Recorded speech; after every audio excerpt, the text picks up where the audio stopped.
नमस्कार, world news service से मैं आलोक शुक्ला एक बार फिर हाजिर हूँ देश दुनिया की खबरों के साथ। बिहार में चुनाव से पहले लागू हो सकता है राष्ट्रपति शासन।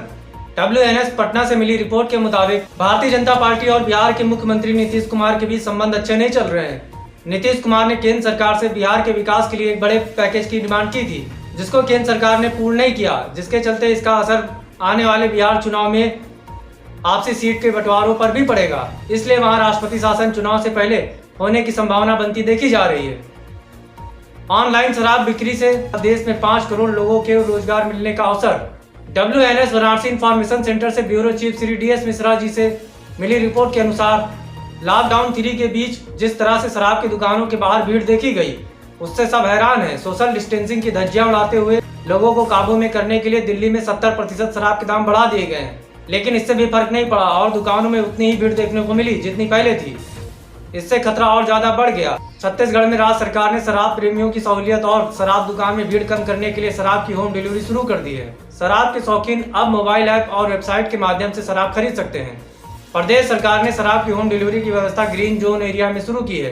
एक ग्राहक एक बार में 5000 मिलीलीटर तक ऑनलाइन ऑर्डर कर सकता है। होम डिलीवरी की सेवा के लिए ग्राहक को 120 रुपए चुकाने होंगे। इसी तरह पंजाब में भी यही संकेत मिल रहे हैं। तो फिर उत्तर प्रदेश या भारत के अन्य प्रदेशों में इसी तरह क्यों नहीं शराब दुकानों में भीड़ को नियंत्रित करने, सामाजिक और व्यक्तिगत दूरी को पालन में देखते हुए डिलीवरी बॉय के माध्यम से शराब की आपूर्ति की व्यवस्था होनी चाहिए, ताकि संक्रमण का खतरा कम से कम हो। अमेरिका ने मुसलमानों के प्रवेश पर लगाई रोक।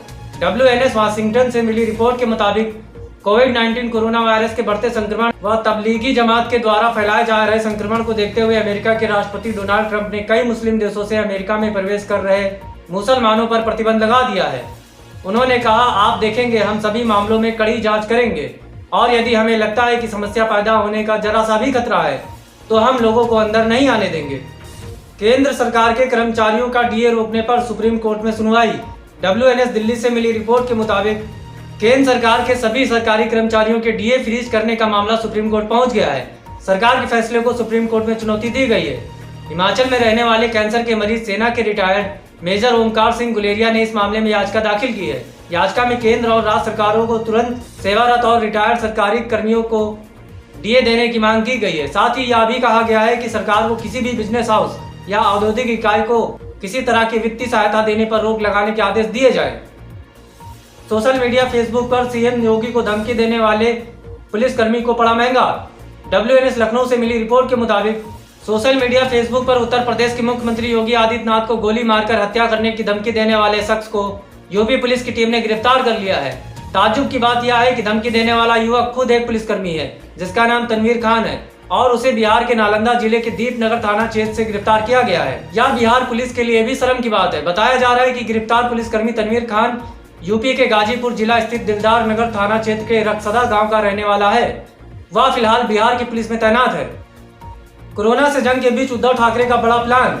WNS मुंबई से मिली रिपोर्ट के मुताबिक महाराष्ट्र सरकार ने बांद्रा उपद्रव और पालघर साधु हत्याकांड से लेकर IT सेल सोशल मीडिया के हमलों व केंद्र सरकार के हस्तक्षेप से जिस तरह से निपटा, उसकी वजह से उद्धव ठाकरे राष्ट्रीय स्तर पर उभर कर सामने आए हैं। कोरोना वायरस से लेकर सांप्रदायिकता से निपटने तक उद्धव ने एक नया प्रशासनिक मॉडल पेश किया है। हालांकि उनके सामने महाराष्ट्र और खासकर मुंबई में कोरोना वायरस के बढ़ते मामलों को नियंत्रित करने की एक बड़ी चुनौती भी है।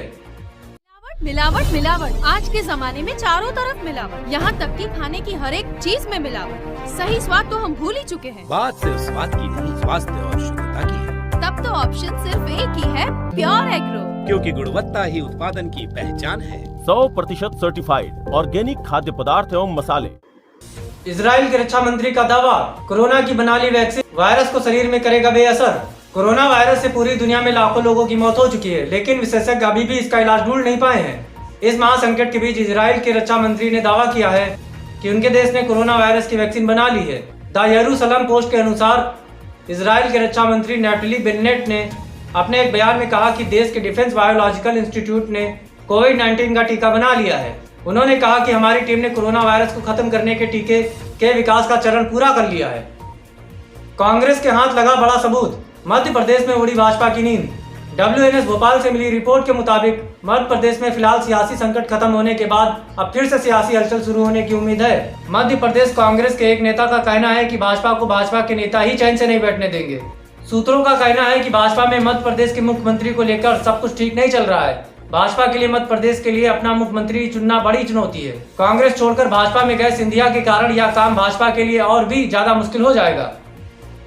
धर्मेंद्र ने वीरान पड़े फार्म हाउस का वीडियो किया शेयर, बोले भूलो अपने दुख, उठो धर्म। बॉलीवुड के मशहूर एक्टर धर्मेंद्र ने अपने फार्म हाउस का वीडियो सोशल मीडिया पर पोस्ट करते हुए लिखा, भूल जाओ तुम्हारे दुख, उठो धर्म, मानवता की सेवा के लिए। धर्मेंद्र ने इस तरह खुद के साथ साथ लोगों को भी ये मैसेज दिया कि अपने दुख भूल मानवता की सेवा में लग जाओ। इस वीडियो में देखा जा सकता है कि उनका फार्म हाउस एकदम शांत पड़ा हुआ है, चारों ओर खामोशी दिख रही है। धर्मेंद्र के इस वीडियो पर फैंस खूब रिएक्शन भी दे रहे हैं। देश में खतरनाक स्तर पर पहुंचा कोरोना। WNS दिल्ली से मिली रिपोर्ट के मुताबिक देश में कोरोना वायरस संक्रमण के मामले बढ़ते ही जा रहे हैं। पिछले 24 घंटे में देश में कोरोना के 3900 मरीज सामने आए हैं। वहीं 195 लोगों की इस महामारी की वजह से जान गई है। भारत में कोरोना वायरस के कुल मामलों की तादाद 46,433 पहुंच गई है। वहीं इससे मरने वालों की संख्या मंगलवार को बढ़कर 1568 हो गई है। रामायण के इस सीन को शूट करने में अरुण गोविल को हुई मुश्किल। दूरदर्शन पर टेलीकास्ट रामायण में बने राम अरुण गोविल से एक इंटरव्यू में पूछने पर उन्होंने बताया कि एक सीन है जहां राम वनवास में है, उनके भाई भरत उनके पिता की मृत्यु के बारे में बताने आते हैं। वहां जो रिएक्शन मुझे देना था उसमें कुछ चैलेंज था, क्योंकि राम का कैरेक्टर इंसान के बेस में भगवान है। हालांकि उन्होंने कभी खुद को भगवान के रूप में नहीं दिखाया, इसलिए कैरेक्टर और उनकी बैक स्टोरी को दिमाग में रखते हुए रिएक्शन देना थोड़ा मुश्किल था। मैं कोई लाउड रिएक्शन नहीं देना चाहता था या शरीर से कोई ऐसा इशारा जो सही ना जचे। इतना लाउड नहीं हुआ जा सकता था कि या लोग अरे ये इंसानों जैसा रो रहा है, लेकिन रिएक्शन का ज्यादा सॉफ्ट होना भी सही नहीं था। मुझे याद है कि मैंने उस सीन को सही पकड़ने में कुछ समय लिया था। प्रेमी की पत्नी से प्रेमिका बोली, पूरी प्रॉपर्टी ले लो, अपना पति मुझे दे दो। ये कोई कहानी नहीं, हकीकत है। अगर आपने जुदाई फिल्म देखी हो तो ठीक उसी तरह की सत्य घटना है।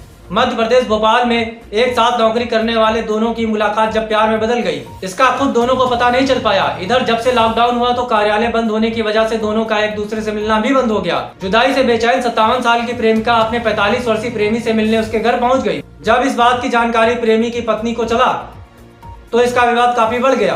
प्रेमिका ने प्रेमी की पत्नी को अपनी पूरी प्रॉपर्टी देने की बात कर डाली, बोली अपने पति के बदले मेरी पूरी प्रॉपर्टी ले लो।